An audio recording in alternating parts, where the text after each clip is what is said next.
Aloha. This is my favorite spot. This is where I come out in the morning for an hour and organize my thoughts and put a list together for the day. I built a little counter to hold my soda. On my fridge, it has all the things I need on a daily basis to get things done. My works zip snap I use a lot because owning multiple subways, I get a lot of deliveries with cardboard boxes that need to be cut up. Now, one of the most important things on here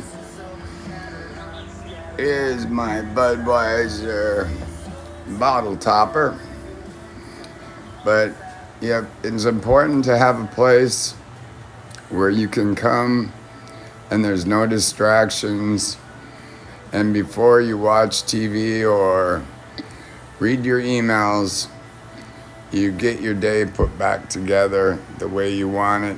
You can always refer back to the list because life happens and things change.